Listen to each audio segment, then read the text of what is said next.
¿Ya? Ahí comenzamos. Estamos entonces dando comienzo a este nuevo capítulo de la previa de Radio Camila TV junto a Bruno Fimeister, a quien saludamos de forma inmediata a esta hora de la tarde. ¿Cómo está, Bruno? Muy bien, Alejandro. Hoy Oye, día contento con un excelente invitado. Oye, un invitado de lujo el día de hoy, ¿eh? Ahí ya lo tenemos en pantalla, con quien vamos a dialogar sobre temas atingentes, ¿no es cierto?, en lo político, en lo social, y ya lo saludamos cordialmente a José Antonio Kast. ¿Cómo estás, José Antonio? Muy bien, muchas gracias por esta invitación y la posibilidad de conversar abiertamente de todos los temas. José Antonio, vamos a comenzar con algo que está calientito, como se dice ahí, en torno al tema del veto presidencial por el tema de la reelección. Hace poquitos días atrás, poquitas semanas, ¿no es cierto?, después de casi 14 años, sale humo blanco en el Congreso, en este caso, este tema relacionado con la reelección de las autoridades. Y casi,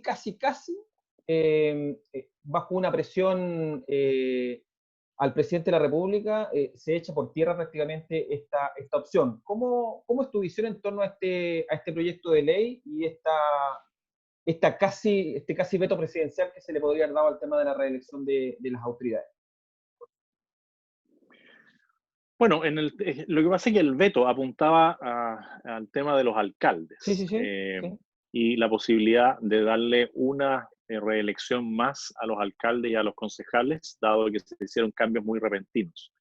En términos generales, yo creo que lo que nosotros apuntamos siempre es que se le ponga límite a la reelección permanente de las distintas autoridades.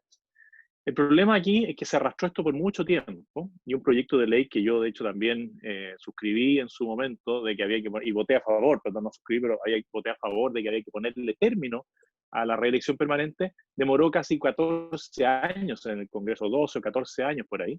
Por lo tanto, era razonable para los diputados que tuvieran este plazo, ¿no es cierto?, y se les acumulara para atrás, pero quizás en el caso de los alcaldes fue algo intempestivo.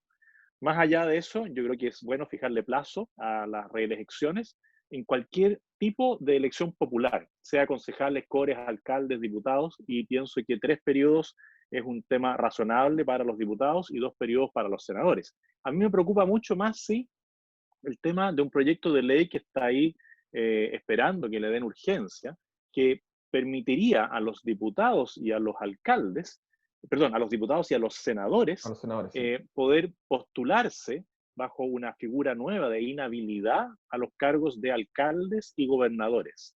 Eso sí que sería impresionante, porque es un traje absolutamente a la medida para senadores como el senador Navarro, Girardi, Letelier y otros, que ya cumplieron 3 periodos de diputados y tienen 2 periodos de senadores al menos, y que se van a quedar sin la posibilidad de postularse a alcaldes o gobernadores porque los plazos se les van poniendo unos, se van superponiendo. Por lo tanto, lo que ellos dicen es que se autorice que en la medida que ellos se inscriban como candidatos a gobernadores o alcaldes, venga una causal sobreviniente de inhabilidad para que ellos puedan seguir prestando ese servicio público en sus zonas. José Antonio, referente a lo mismo, no son comparables el Poder Ejecutivo con el Legislativo, en el fondo, que la reelección continua de diputados, senadores, y con los que son hoy en día los alcaldes, porque ellos crean un mucho mayor clientelismo en la población, porque administran recursos, tienen mayor poder. Es un poco... ¿cuál es tu visión en relación a esos 2 poderes y sus reelecciones? Bueno, en términos generales, yo creo que lo que tú señalas es correcto. Cualquier cargo público va generando de alguna manera algún grado de clientelismo. En el caso de los alcaldes es aún mayor porque administran muchos recursos y se da una dependencia, sobre todo a las personas que tienen una situación más vulnerable, de tener que recurrir con mucha frecuencia al municipio por distintas razones, todas muy entendibles. Por eso es bueno ponerle límite a la reelección de los alcaldes. Pero los diputados también empiezan a generar algún grado de clientelismo, porque también en Chile se da mucho el nepotismo, la pirutocracia y los operadores políticos. Entonces, los diputados de alguna manera logran instalar en puestos del gobierno ejecutivo, del gobierno municipal, también a sus más cercanos, y a través de ellos prestan algún tipo de ayuda a los más cercanos. Eso lo vemos mucho en algunas situaciones graves a nivel nacional, que es entendible que hayan puestos de empleos de emergencia, pero cuando estos se perpetúan en el tiempo, más allá de la crisis puntual, pasan a ser también instrumentos de acoger a los más cercanos.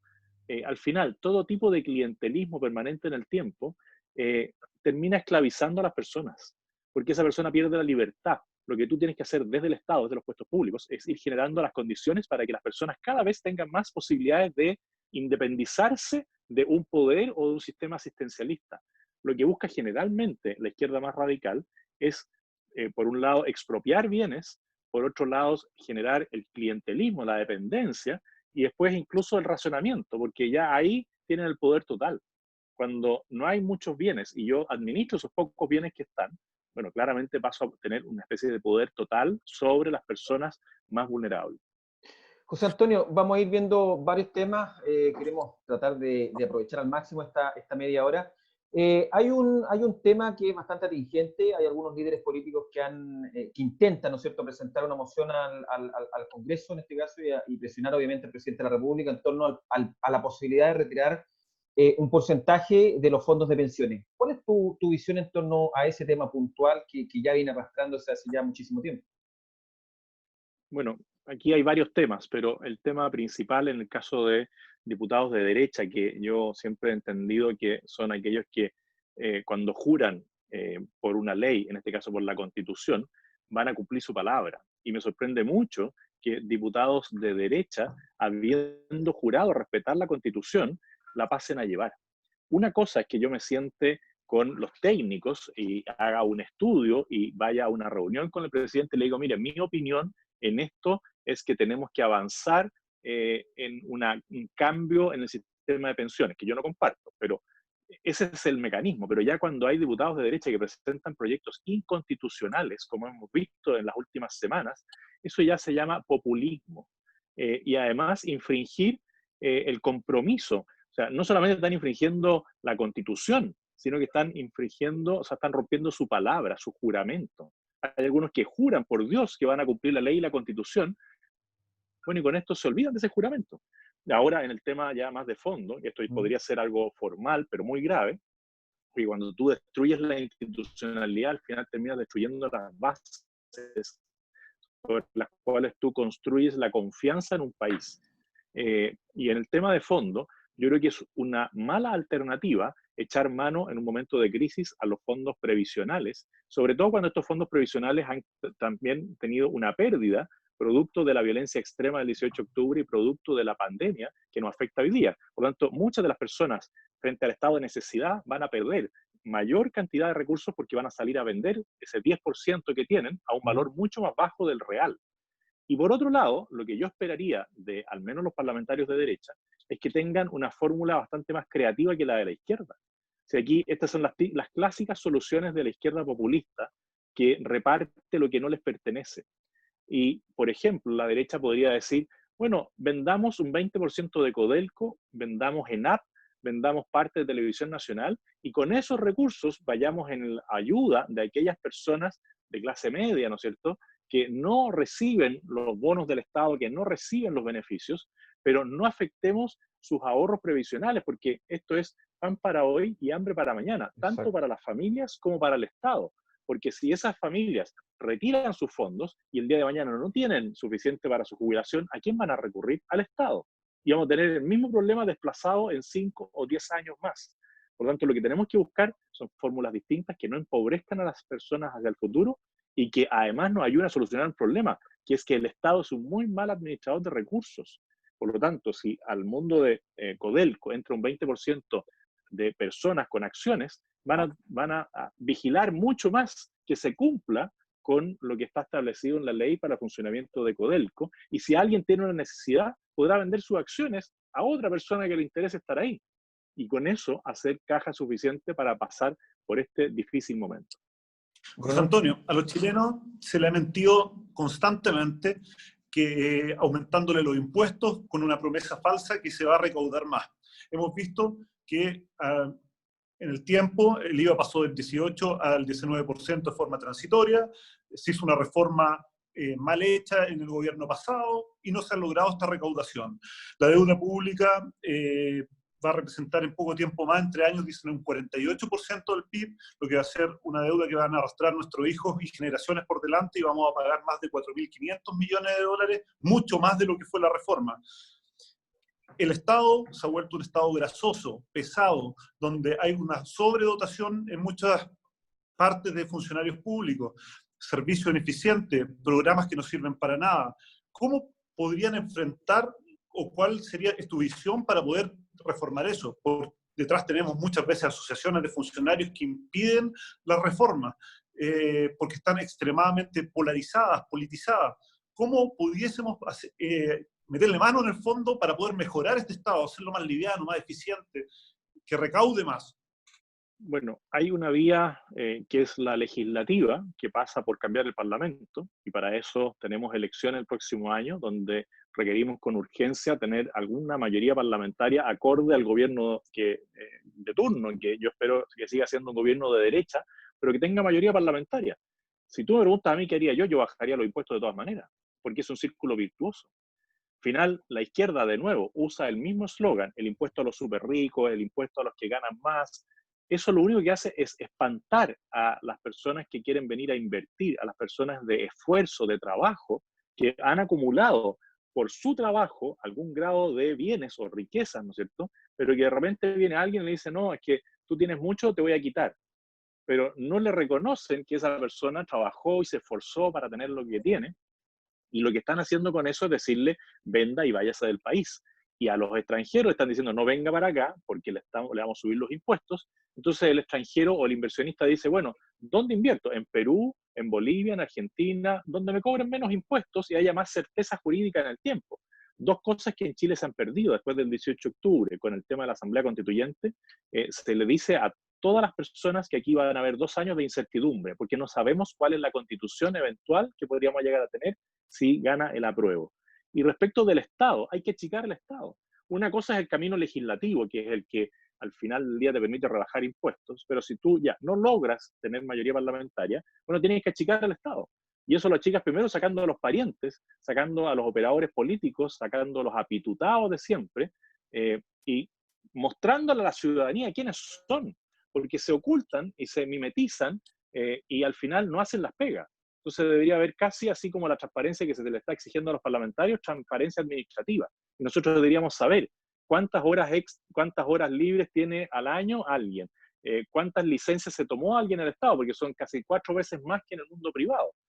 Habría que fundir ministerios. Si hoy día tenemos 24 ministerios y con 15 ministerios estaríamos sobrados de cariño.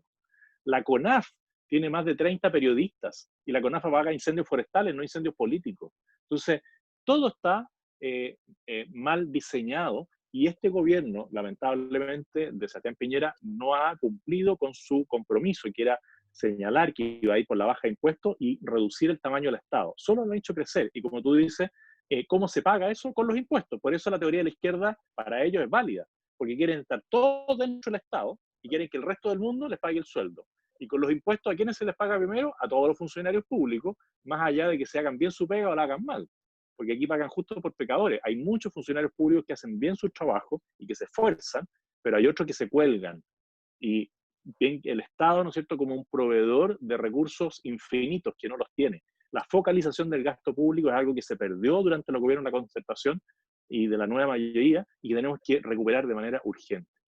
José Antonio, quiero llevarte a la situación por la cual atraviesa TVN o el mismo ENAP, que son instituciones o empresas que están virtualmente quebradas. ¿Tú eres de la idea o cuál es tu visión en torno a la situación de estas dos instituciones? ¿Estás por la idea, por ejemplo, de privatizarlas definitivamente? Totalmente. Ojalá pudiéramos avanzar rápidamente en esa fórmula. TVN es una especie de elefante blanco, donde se amparan y se alojan personas que tienen unos ingresos desmesurados y que nosotros podríamos perfectamente ocupar para potenciar medios regionales, medios locales, y no cada cierto tiempo tener que inyectarle de a 100 millones de dólares a una televisión nacional que hoy día, gracias a la tecnología, no requiere todo lo que ellos están planteando. Sí, imagina que nosotros aquí estamos en un programa a distancia, a través de una plataforma que en algunos casos, para minutos más cortos, es gratuita. Bueno, y ellos tienen unos tremendos despliegues algunas veces, pero lo peor es que financian muchas personas que hoy día absorben recursos de todos los chilenos. Entonces, y ENAP, ¿para qué decir? Si cuánto petróleo produce Chile hoy día, genera, o sea, cuánto extraemos, No, muy nada. poco. Lo que necesitamos quizás es una refinería, ¿no es cierto?, para el petróleo crudo que pueda llegar a Chile. Pero Exacto. incluso eso es discutible, se puede hacer por un tema geopolítico, porque tú no puedes depender de todo del extranjero. Sí, pero claramente hoy día ENAP, en las condiciones que estamos, lo único que le ha generado al país entero son pérdidas. En esa misma línea, Codelco. Va en lo mismo. Si tuvimos un gerente general de Codelco que dijo con una palabra muy soez que ya no nos quedaba ni un peso, pero su hijo parece que sí sabía dónde estaban los pesos que no tenían los chilenos. Al final Codelco se dice que es de todos los chilenos, pero es de unos pocos y que tienen ventajas comparativas muy grandes en comparación con otros chilenos que tienen que soportar todo esto, y Codelco termina siendo una empresa que paga favores políticos, que paga favores a algunos dirigentes. Bueno, con eso también hay que terminar. Y ahí lo que podemos hacer es priorizar una parte al menos para que haya un mayor control, una mayor fiscalización y no se acostumbren a que están ahí sabiendo que eventualmente nunca les va a pasar nada y que tienen sus trabajos asegurados. Y no estoy hablando del minero esforzado, estoy hablando de las cúpulas, donde al final se pagan muchos favores políticos. José José Antonio. Antonio, Cano, pregunta tú. No, tenemos, bueno, varias elecciones en los próximos meses y a la vuelta de la esquina sí o sí vamos a tener una elección, ¿no es cierto?, para las próximas presidenciales. Tú acabas de esbozar, así bien superficialmente, que probablemente el próximo gobierno podría incluso continuar siendo de derecha. Dos preguntas sobre la misma. Vamos a ver nuevamente a José Antonio intentando ir nuevamente en la papeleta para optar a ser presidente de la República. Y la segunda pregunta, ¿cómo ves las opciones, en este caso, de los posibles, entre comillas, candidatos del oficialismo?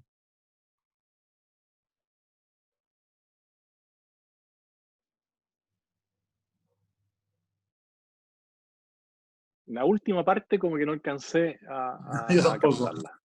No, caso, te vamos a ver nuevamente en la papeleta como futuro o Eso, eventual. Ya, ok. Y la segunda, ¿cómo ven la posibilidad de algunos candidatos del oficialismo que entre comillas, ya se empiezan a candidatear, como por ejemplo el mismo Joaquín Lavín, que en las estadísticas, en este caso en la encuesta, aparece como principal opción, ¿no es cierto?, a las presidenciales. sí, bueno, a mí me encantaría estar de nuevo en la papeleta presidencial y haré todos los esfuerzos, si es que Dios me da vida y salud para ello, para poder estar. Hoy día sí estamos en un desafío previo, que es poder constituir el Partido Republicano en las 8 regiones donde todavía no estamos constituidos, y eso es necesario también para, disculpa, eso es necesario también para poder postular a, Se tiende ahí la señal, pero se te disculpa escucha que, súper bien, José Antonio. Se escucha súper bien. sí, así que yo espero estar ahí.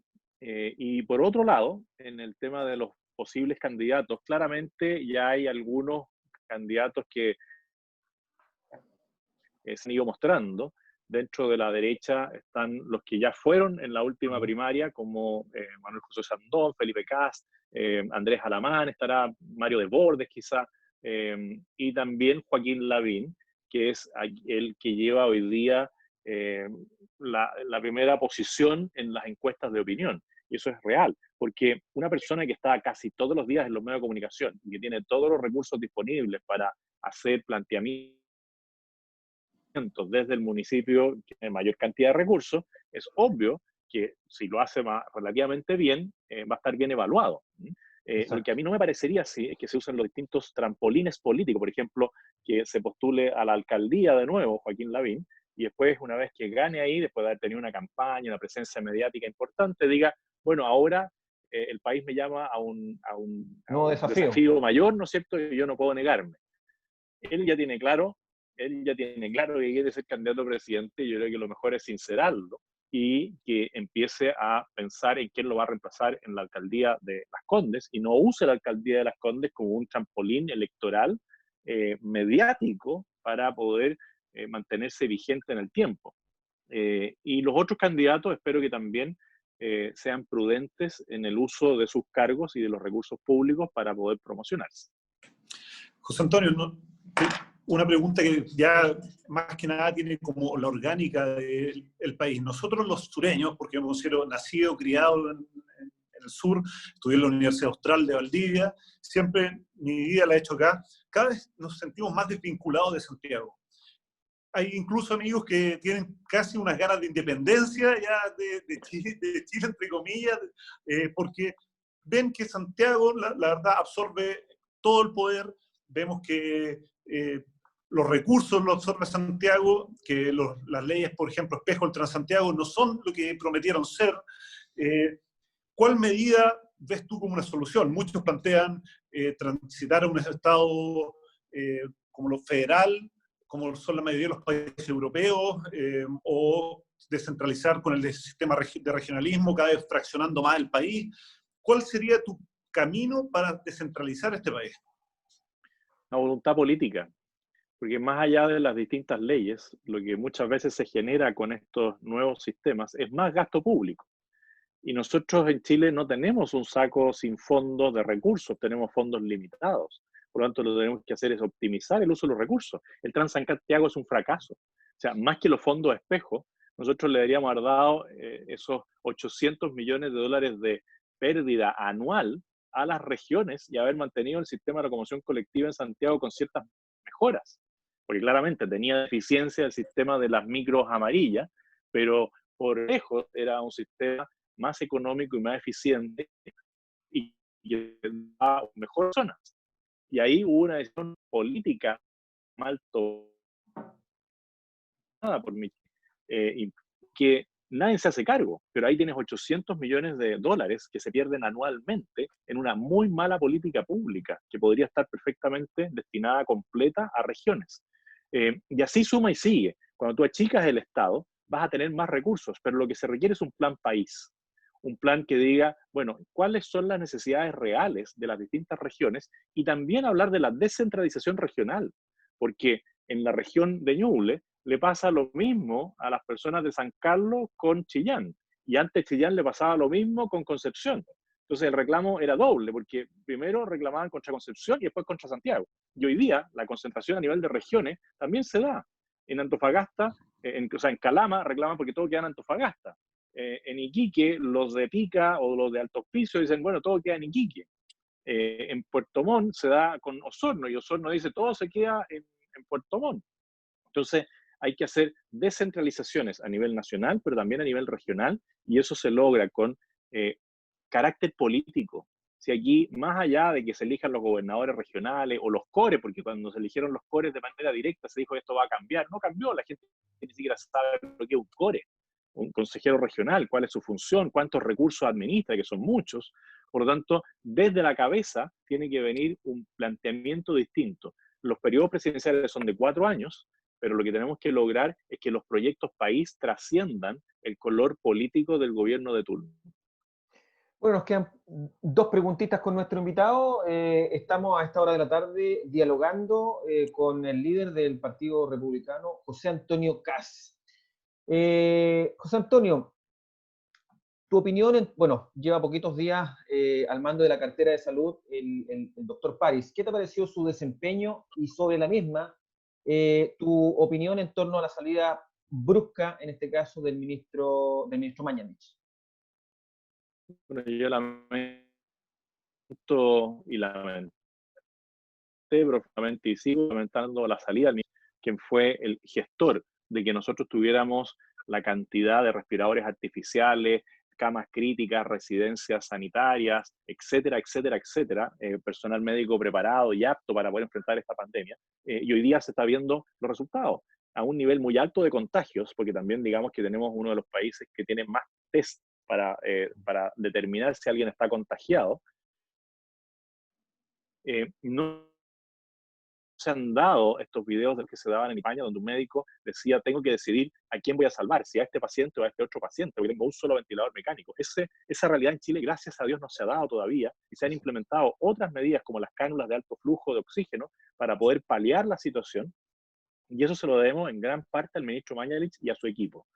El ministro París llegó también en una situación compleja, porque muchos no esperaban este cambio. Creo que ahí el presidente sí cometió un error y también una injusticia en no reconocerle hasta el día de hoy la gran labor al ministro Mañalich. Y el ministro París ha tomado las medidas correctas también. Y se ha encontrado con la misma izquierda obstruccionista que no lo deja avanzar, porque son los mismos. Si esa misma izquierda ya se oponía a Mañalich antes de que entráramos en el proceso de pandemia, y París no llevaba ni 2 días y ya lo estaban insultando las dirigentes gremiales del Hospital San José, que fueron las mismas que agredieron a Mañalich. Entonces, la izquierda lamentablemente no cambia su actitud y da la sensación de que a ellos lo que les interesa es que al gobierno le vaya mal en esto, y si al gobierno le va mal en esto, le va mal a Chile, le va mal a nuestros compatriotas. Por lo tanto, hoy día, claro, respaldo las políticas del ministro París, porque van siguiendo la misma línea de lo que tenía el ministro anteriormente. Bruno. José Antonio, se prometió a los chilenos otra cosa que se mintió también, que al aumentar los números parlamentarios iba a mejorar la representatividad. Íbamos a cambiar de sistema a uno proporcional y este iba a ser más democrático. No iba a recurrir en más gastos, no iba a representar un aumento de los costos del Congreso. Y eso fue una mentira. ¿Cuál es tu opinión de volver al tamaño anterior y si este sistema proporcional realmente debe continuar o debiésemos buscar otra alternativa, ya que realmente tenemos muchos diputados, senadores con un 2%, 1%, y que son a veces los que más gritan? Bueno, yo me opuse desde el inicio al cambio del sistema electoral y sobre todo al aumento de parlamentarios, porque era evidente que no iba a mejorar el trabajo legislativo y que tampoco iba a mejorar la representatividad. Porque cuando tú agrandas los distritos, aunque le pongas más diputados, las personas no van a conocer a los diputados y lo van a conocer si el diputado antes era de Chillán. El diputado va a seguir siendo de Chillán. No tiene ninguna capacidad de abarcar lo que antes eran 2 distritos. Por lo tanto, se le mintió en la representatividad y también en el tema de que iba a mejorar el trabajo legislativo. ¿Y para qué decir el gasto? Si es evidente que si tú pasas de 120 diputados a 158, o 153, perdón, la cosa va a costar más plata. Y hoy día tenemos cerca de 200 legisladores entre diputados y senadores, y cuesta más mantenerlos. Más allá de esta rebaja que hicieron del 25%, el aumento de senadores y diputados es mucho más que la rebaja del 25%. Incluso es más que la rebaja del 50%, porque acordémonos que aquí se rebaja la dieta, pero el parlamentario no solamente vale lo que es su dieta, su remuneración, sino que es todo lo que son su asesoría. O sea, es decir, cada parlamentario le cuesta a Chile, solo el diputado, sin considerar el edificio del Congreso y todo eso, cerca de 20 millones de pesos mensuales. Por lo tanto, yo sí soy partidario de achicar el número de parlamentarios. Este es un proyecto que el gobierno planteó, que iba a mandar al Congreso y no ha tenido la voluntad política para hacerlo.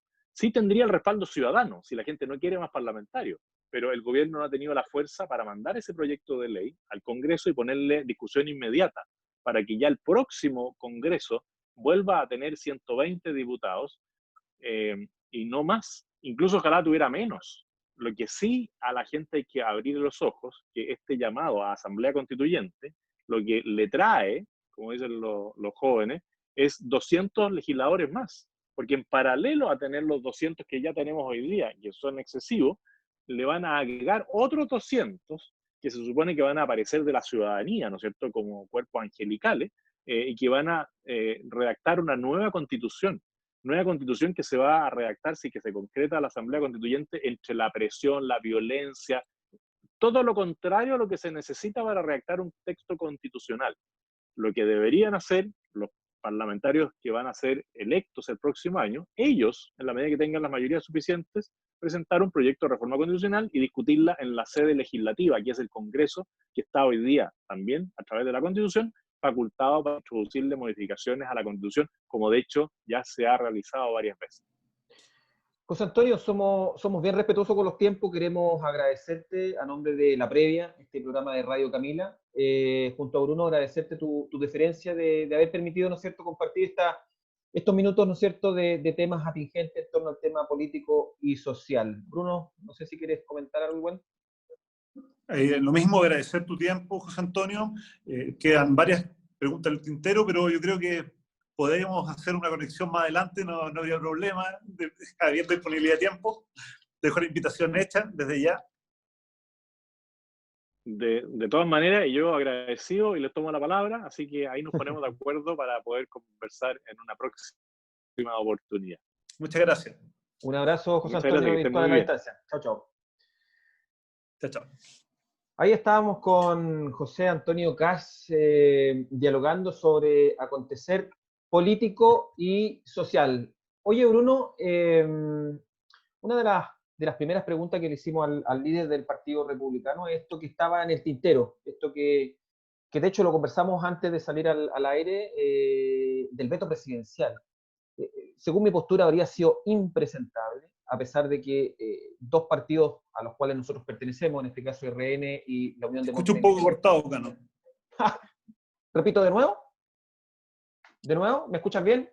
¿Me escuchas bien? No te escuché nada. Repítelo, por favor. No, ¿me escuchas bien ahí, sí o no?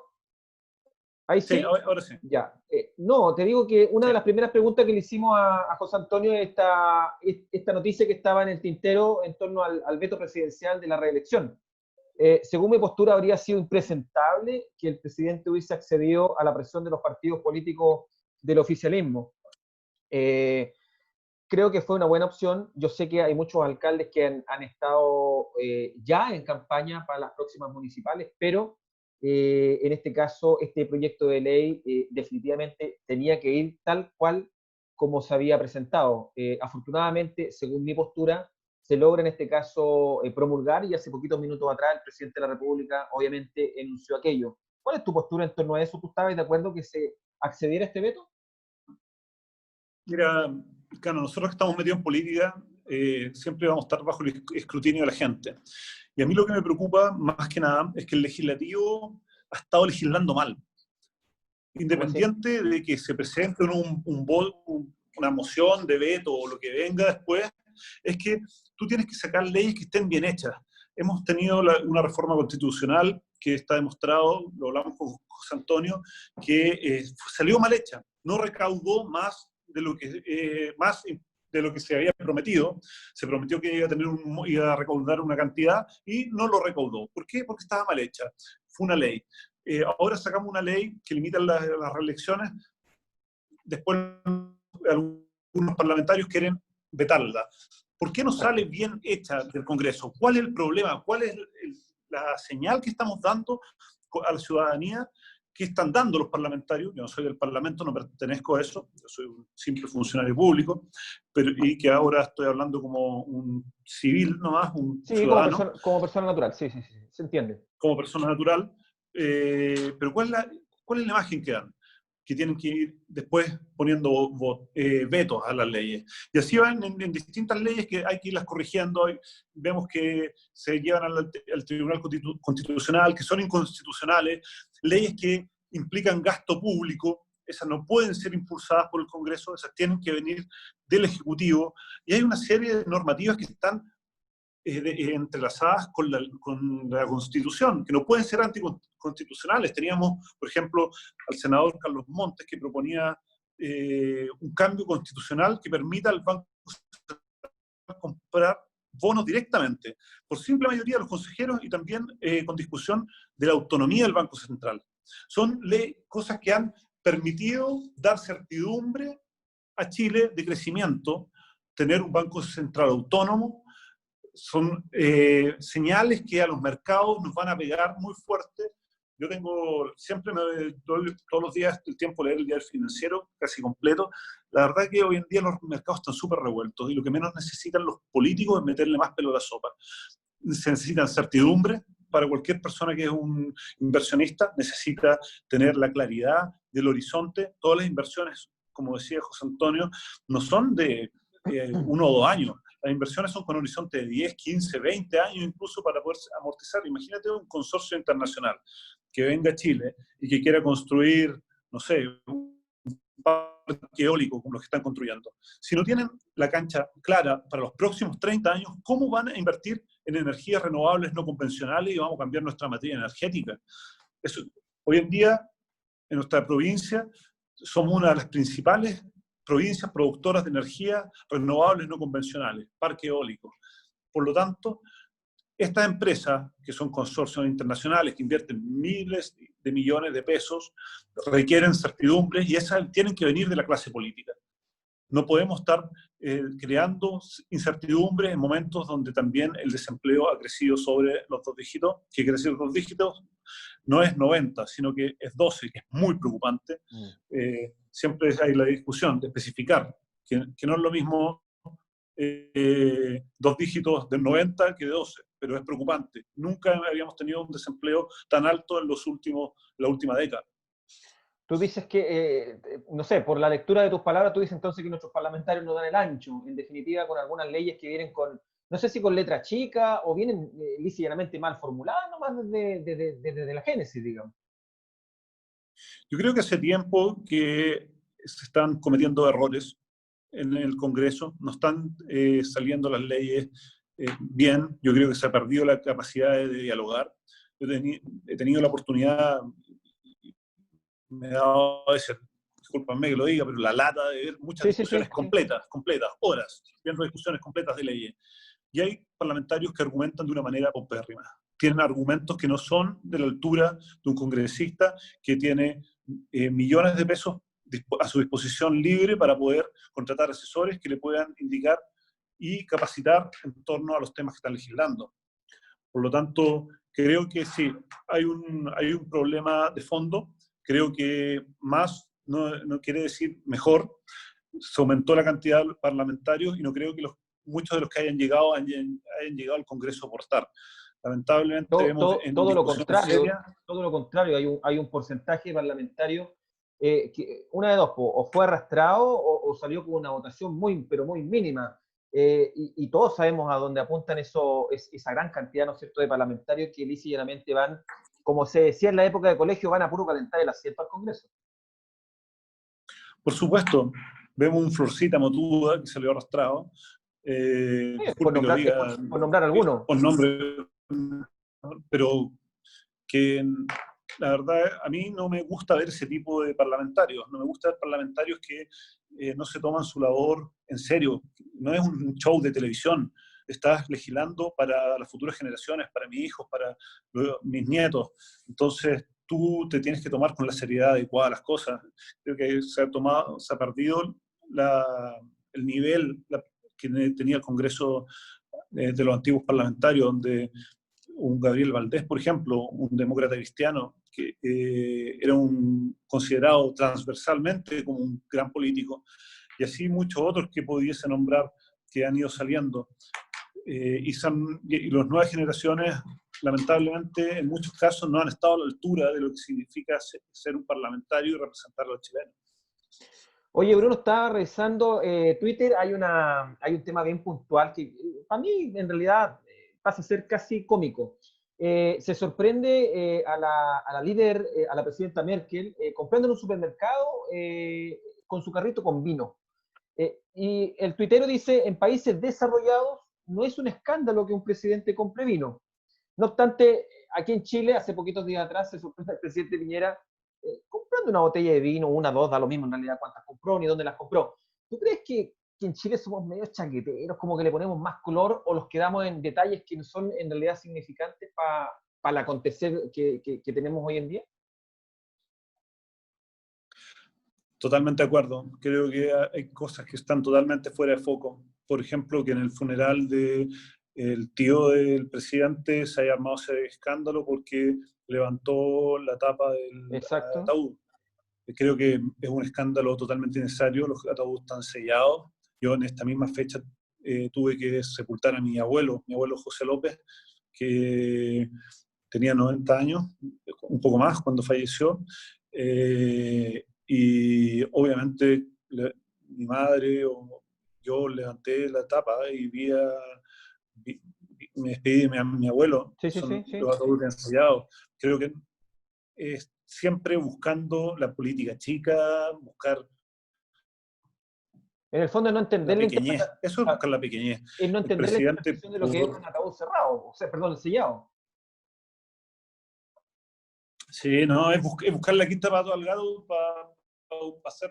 para enlodar la figura del presidente eh, para en el fondo es la política chica, pequeña, cuando está sin argumentos, cuando no tiene un respaldo, cuando no tiene una sustancia contundente, cómo poder plantear ideas, ganar con las ideas, salir a la calle, estar con la gente. No, tienes que enlodar a la figura. Y creo que del mandatario, que es el presidente Piñera, ¿no? No, esas cosas no van conmigo. Creo que los chilenos muchas veces somos hipócritas, somos Exacto. chaqueteros. Tema cultural. Mira, en la vida privada somos de una forma y afuera tratamos de vender un cuento que no es así. Entonces, totalmente de acuerdo, esos chaqueteos y es política pequeña. Oye, José, ¿qué hace José Antonio? José Antonio se lo fue. Oye, Bruno, ¿qué te parece, así como le preguntaba a nuestro invitado, las posibles figuras del oficialismo en torno a las próximas presidenciales? ¿Qué te parece que surja ya dentro de las encuestas una posible opción, más que candidato de la presidenta del Colegio Médico, Isca Siches, que de una u otra forma ha tomado protagonismo, ¿no es cierto?, con esta pandemia? ¿Te parece peligroso que personas como ella, sabiendo, ¿no es cierto?, que es líder, ¿no es cierto?, del Partido Comunista, pueda de una u otra forma convertirse en posible candidata? La verdad que no me preocupa, ¿eh? Son liderazgos que surgen, que no tienen mucho recorrido político. Creo que va a ser presidente realmente que tiene que haber pasado harta agua bajo el puente.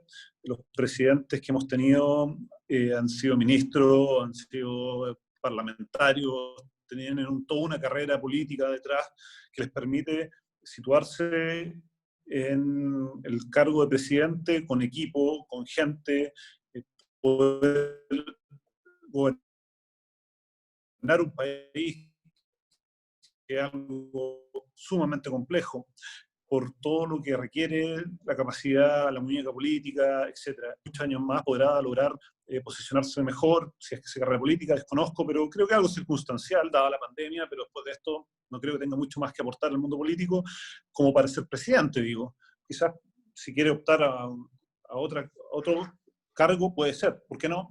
Quizás tenga la capacidad, desconozco. Ahora, a mí no me gustan los comunistas, y eso todos lo saben, o sea, no es un secreto.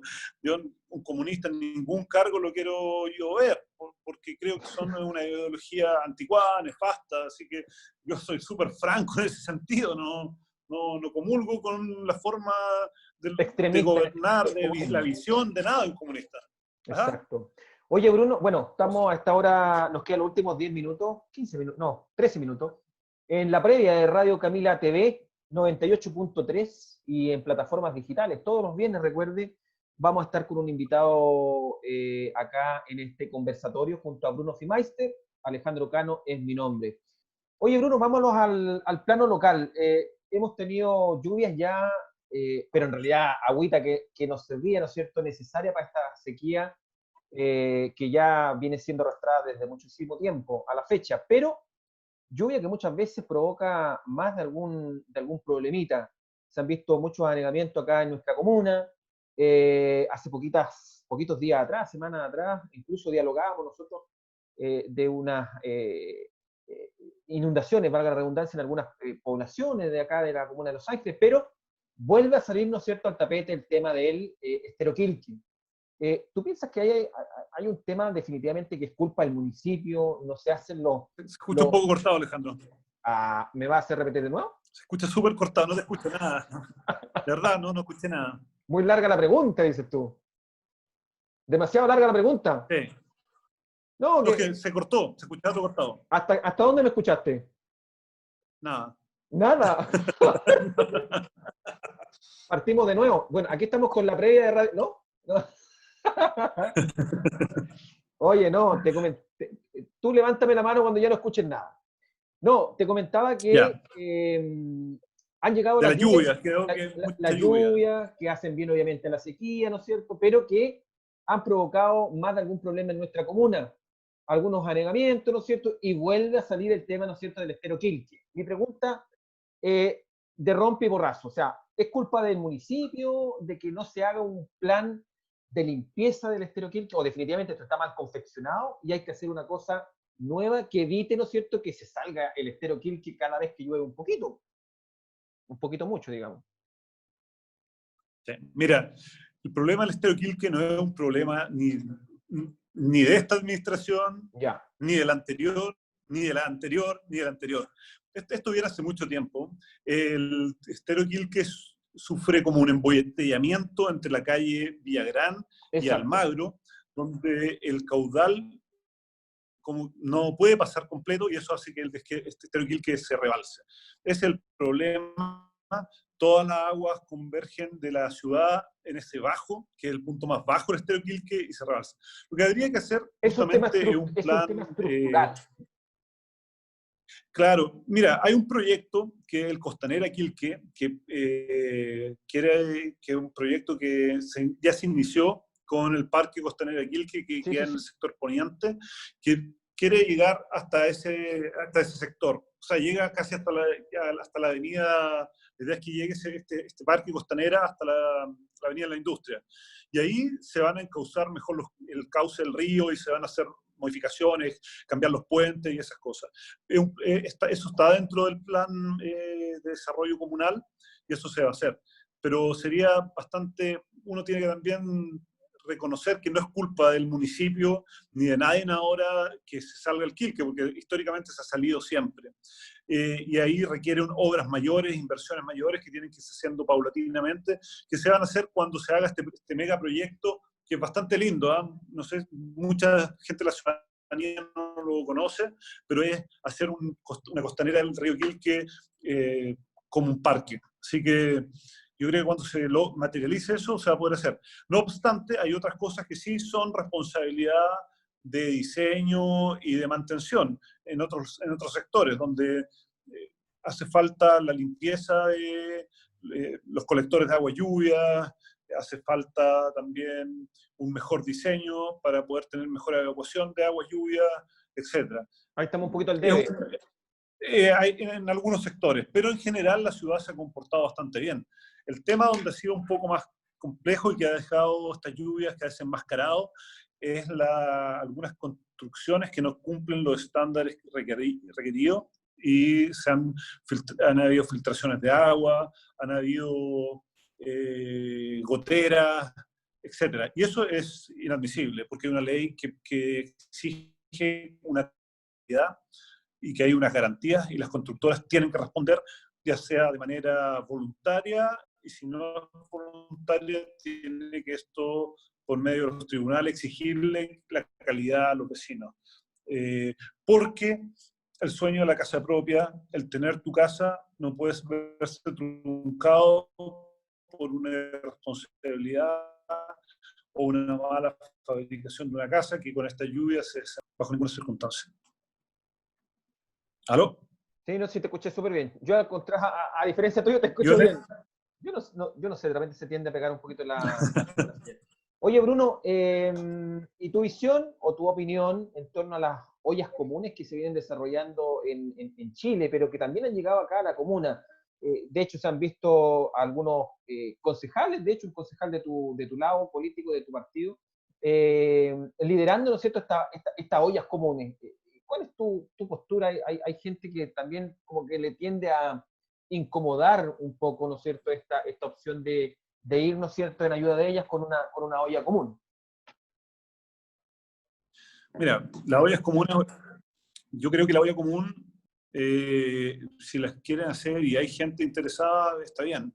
Pero también existen otros caminos que creo que es ir a dejarle ayuda uno a uno a las casas. De forma directa, puntualmente. Directa, porque hay que evitar los puntos de contagio y los focos de contagio donde puedan reunirse muchas personas. Hay que ser cuidadoso. Yo desconozco muy bien las medidas que se están tomando, porque yo he participado en otro tipo de actividad entregando kits sanitarios, cajas de alimentos y esas cosas que son uno a uno, caja por caja, casa por casa, y creo que es un poco mejor en el sentido de que tú evitas que se contagie la gente, pero toda ayuda es bienvenida y se agradece. Lo importante es que es tener esa voluntad de ayudar al prójimo. Así que si se hacen y andan bien y se toman todas las medidas sanitarias para evitar contagio, bueno, está bien, una opción válida. Y espero que los vecinos vayan, los que necesitan realmente también. Exacto. ¿Qué más se me quedaba en el tintero? Algo te iba a consultar, te iba a preguntar, Bruno Fiemeister. Se me fue, estoy no te escucho, Gano, nada. Ahora no me escuchan nada. Ahora sí. Te escucho cortado. Sí, yo no sé qué pasa. Yo no sé Ahora si sí. ahí sí, se escucha bien. Sí, ¿no será los audífonos a lo mejor? No, desconozco qué puede estar pasando. Oye, nos quedan 3 minutos. Algo que le queramos comentar a la gente para ya ir cerrando el capítulo de hoy. Tuvimos al principio del programa al líder del Partido Republicano, José Antonio Kast, con quien hicimos un diálogo bastante interesante. Algo que le quieras comentar a los oyentes de Radio Camila y muy particularmente de nuestra querida comuna de Los Ángeles. Bueno, que se sigan cuidando, esta pandemia no ha pasado, hemos tenido buenas cifras, han ido descendiendo los contagios, la situación económica está compleja, hay que tratar de ser bastante cuidadoso en nuestro diario quehacer, en el sentido de poder no exponernos, tratar de no salir, usar mascarilla, tratar de que siempre tener una actitud preventiva para cuidar tu núcleo familiar. Eso es el primer mensaje que quiero dar. Y el otro mensaje es que de esto vamos a ir todos juntos. Yo sé que es complejo, se han perdido muchas fuentes de empleo, pero los chilenos somos resilientes, y los sureños más todavía, y los angelinos más todavía. Y vamos a salir adelante, vamos a parar de nuevo este gran país que es Chile. Así que no a desesperar, la ayuda va a llegar, se está trabajando desde el gobierno en ayudar a todas las familias y simplemente tener paciencia. Yo sé que es complejo estar en casa, estar encerrados mucho. Hay un tema de desgaste psicológico para muchas familias que a veces va a ser mucho más fuerte que la misma pandemia. Y mi mensaje es eso, a que no bajar la guardia, tener fe y que después vamos a salir todo adelante, porque este país es un país de luchadores, somos hijos del rigor, somos resilientes. Sabemos pararnos en terremotos, sabemos pararnos en tsunamis, sabemos pararnos de aluviones, de distintas cosas. Siempre la naturaleza nos golpea y nos vemos parados. Y ahora es parte de la naturaleza esta pandemia. Y nos vamos a ver parar nuevamente y vamos a ser, como siempre, el país más grande de Sudamérica. Exacto. Con ese comentario estamos llegando al final de este nuevo capítulo de la previa de Radio Camila. Hemos ya completado los primeros 4 capítulos de esta primera temporada. Estamos bastante contentos porque es un proyecto bastante bonito en donde queremos ir tratando, ¿no es cierto?, de diferentes temas políticos, sociales, deportivos, ambientales, junto a Bruno Fiemeister. Así que, dicho, y obviamente reforzar también las medidas, ¿no es cierto?, de seguridad que acaba de decir Bruno en torno a el autocuidado, ¿no es cierto?, y de una u otra forma que entre todos tenemos que dirigir, ¿no es cierto?, este barco, ¿no es cierto?, que va con un oleaje medio extraño que es esta pandemia. Así que mucha fuerza a la gente de Chile y obviamente a nuestra querida comuna de Los Ángeles. Hay que entre todos ganarle definitivamente a este coronavirus. Un fuerte abrazo para todos y cada uno de ustedes. Alejandro Cano y Bruno Fiemeister. Hasta la próxima semana. Chao, Alejandro. Un abrazo. Chao, Bruno, que estés bien. Chao.